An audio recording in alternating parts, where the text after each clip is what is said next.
अस्सलाम वालेकुम एवरीवन। आपको बहुत बहुत खुश आमदीद मेरे चैनल में। आपको मेरी आवाज़ बहुत पतली भी लग रही होगी क्योंकि मेरा गला काफ़ी ख़राब है। और यहाँ पे अम्मी बना रही थी अलसी की पिनिया जो सर्दियों में बनाई जाती हैं। उसके लिए 1 किलो अलसी का आटा लिया था और उसके बाद मैंने ड्राई फ्रूट्स लिए थे। और चाशनी में बनता है, ये गुड़ की चाशनी है, उसमें डाल के बनाया जाता है ताकि सर्दियों में अगर जो जोड़ों और पट्टों के दर्द होता है तो उससे काफ़ी अरसे तक आराम मिलता रहता है। अगर आप अलसी के आटे की पहली दफ़ा कोई सुन रहे हैं तो अगर आप चक्की वालों के पास जाएंगे तो वो उनको आसानी से पता होता है। तो आपने अलसी का आटा लेना है, 1 किलो लेंगे। उसके अंदर फिर आपने जितना चाशनी बनानी है गुड़ की या फिर आपने चीनी की बनानी है उसके अंदर ही आपने देसी घी को मेल्ट करके डाल देना है। जितनी आपकी प्रेफरेंस है आटे के हिसाब से आपने देसी घी लेना है। और फिर जब वो मेल्ट होगा तो आपने उसमें ड्राई फ्रूट्स जो भी आप डालना चाहते हैं, मैंने तो इसमें बादाम और गिरी डाली है और इसमें डाले हैं इलायची।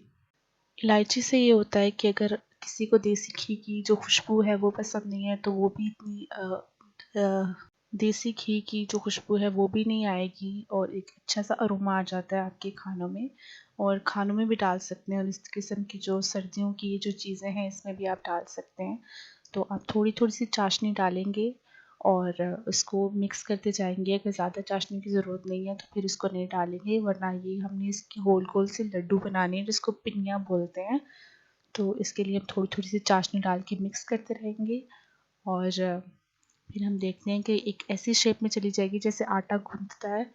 तो वहाँ तक हम ले जाकर इसकी फिर बनाएंगे लड्डू या फिर पिनिया जो भी आप कहते हैं। अब आप देख रहे होंगे कि जैसे मैंने इसमें चाशनी डाली है तो ये काफ़ी गर्म है, तो आपने हाथ से नहीं करना, इससे हाथ जल सकते हैं। तो आप या फिर कोई चम्मच लें या फिर किसी स्पैचुला वगैरह से करें। इसको हिलाते रहें ताकि आपको पता चले कि आपको चाशनी डालने की ज़रूरत है या फिर नहीं। तो इसको अच्छी तरह से हिला लिया हमने और फिर आप इसमें ड्राई फ्रूट्स भी डालें और जो चीज़ें आपने डालनी है वो डालें। ड्राई फ्रूट्स में आपको कोई स्पेसिफिक नहीं है, जो आपको पसंद है वो सारे ड्राई फ्रूट्स डालें।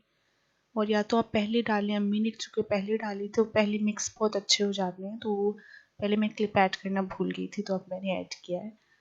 इसको पहले अच्छी तरह से डाल के मिक्स कर लें और फिर आप आसानी से इसके लड्डू बना सकते हैं। अब ये जैसे आटा गूंथता है तो वैसे ही गूंथ गए हैं, तो इनकी आसानी से अब लड्डू बन सकते हैं। उसके बाद मेरी तबीयत काफ़ी ख़राब थी तो मैंने कॉफ़ी बनाई और साथ में लड्डू खाए, तो मतलब गले को काफ़ी आराम मिला था इससे। तो जैसे कोई तकलीफ़ आप में आती है तो आहिस्ता आहिस्ता हो जाती है, तो आराम आराम से ये बुखार नज़ला ज़ुकाम ख़त्म होगा इंशाल्लाह।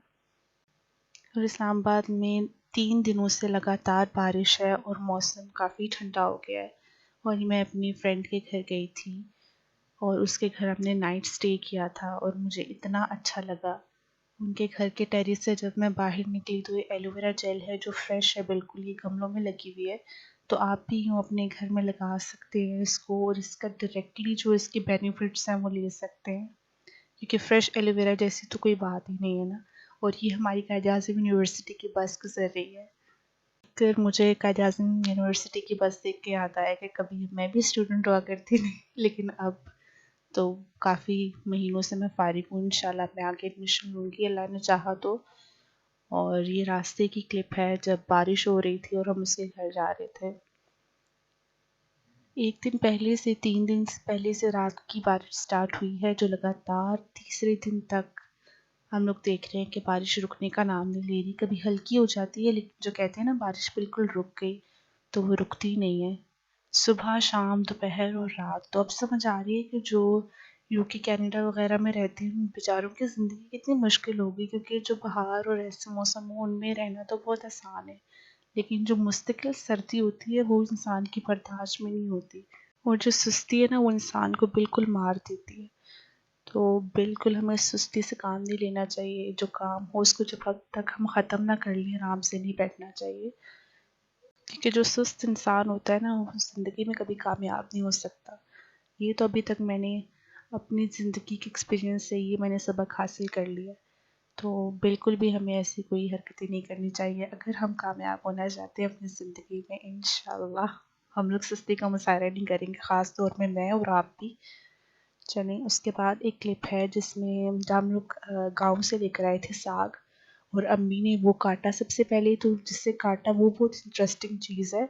तो अम्मी ने रखा था ये आयरन स्टैंड के ऊपर रखा हुआ था सहन में, तो हर कोई आता आता शौक से ना इसको जैसे पट्टे काटते हैं गांव में, बहुत बड़ा सा ये लगा हुआ होता है, लेकिन अम्मी ये छोटा लेकर आई है। इससे साग बहुत अच्छा काटा जाता है। तो अम्मी से साग काट रही थी और गांव के आए हुए साग में और जो हम यहाँ से लेते हैं साग उसमें बहुत ज़्यादा फ़र्क था, क्योंकि हम लोग खेतों से तोड़ के लाए थे, तो वो बहुत ही ज़्यादा फ्रेश साग था। तो ये मेरी बहन इसको काट रही है और अम्मी ने पीछे से पकड़ा हुआ है साग। म्यूचुअल कॉरपोरेशन से ये जो साग है हमने बनाया है और काफ़ी लोगों को हम लोगों ने दिया भी काट के अम्मी ने, ताकि जो हमारे घर चीज़ है तो उसको सबको बेनिफिट हो जाए उसका। तो साग के लिए आपको बाथू साग और पालक चाहिए होते हैं और इसमें धनिया भी लोग डालते हैं। तो तड़का लगाने के लिए ये लहसुन अदरक और सब्ज़ मिर्चें होती हैं और लोग डिफरेंट चीज़ों से इसको तड़का लगाते हैं। हम पीस कर इसको लगाते हैं, लोग प्याज का भी तड़का लगाते हैं, लेकिन हम लोग लहसुन अदरक और सब्ज़ मिर्चों का लगाते हैं, तो बहुत ही मज़े का बन के तैयार होता है। तो उसके बाद आप साग को रख देंगे 3-4 घंटों के लिए। अगर आपने रखना है अच्छी तरह से उसको हम गलाएंगे। अगर कुछ ज़्यादा ही आप ओवर सारी सारी रात रख देंगे तो वो साग काला हो जाता है। अगर आपने साग को ग्रेवी रखना है तो आप देख लें, चेक कर लें जितने टाइम में वो गलते हैं उसके पत्ते। उसके बाद आपने इसको अच्छी तरह से मिक्स करना है, ताकि कोई भी मोटा मोटा अगर साग है तो वो बारीक हो जाए, जैसे ब्लेंड होता है, या फिर ग्राइंडर में करनी या फिर हाथ से कर ले।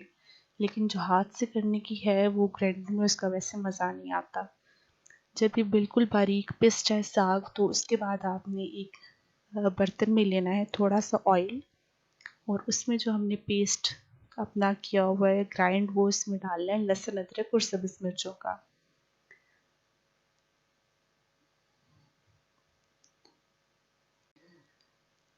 अभी अम्मी डाल रही हैं, आपने जितने साग को तड़का लगाना है उसके हिसाब से आप लहसुन अदरक और सब्ज़ मिर्चों का जो पेस्ट बनाया हुआ है वो उसमें डालेंगे। हम लोगों ने जितना साग उबाला था सारे को तड़का नहीं लगाया, जितना खाना था उतने को तड़का हम लोगों ने लगा के रख लिया, बाकी उबाल के हम लोगों ने फ्रीज़र में रखा है। तो जब कोई खाना वगैरह नहीं बना होगा तो वो उसको इस्तेमाल हो जाएगा। अच्छा, जब थोड़ा सा ऑयल आपका गर्म हो जाए और ये फ्राई हो जाए सारा तड़का बीच में, तो आप अपना साग डाल के इसको अच्छी तरह से हिलाएं, ताकि जो सारा टेस्ट है साग का वो इसमें आ जाए। और जब अच्छी तरह से कॉपरेट हो जाएं दोनों चीज़ें तो आपका तड़का बिल्कुल तैयार हो जाएगा और साग बन के बिल्कुल तैयार होगा। तो आप अगर किसी भी चीज़ को ट्राई करते हैं देख के तो कमेंट सेक्शन में बताया करें और लाइक शेयर और सब्सक्राइब कर दिया करें। और जो आप चाहते हैं वो कर दिया करें। और आपका चैनल को देखने का बहुत बहुत शुक्रिया, और लाइक और सब्सक्राइब जिन लोगों ने किया उनका भी बहुत बहुत शुक्रिया। ऊपर से अगर नमक मिर्च कम है तो वो भी आप डाल सकते हैं। अब ये साग बन के बिल्कुल तैयार है और आपने सादी रोटी के साथ या पराठे के साथ किसी भी तरह से साग को खाना है तो खा लें। मैंने तो पराठे के साथ खाया था। आप जिस चीज़ के साथ खाएंगे तो मुझे लाज़िम बताइएगा। तो अब तक का व्लॉग यहीं तक के लिए था। अल्लाह हाफ़िज़।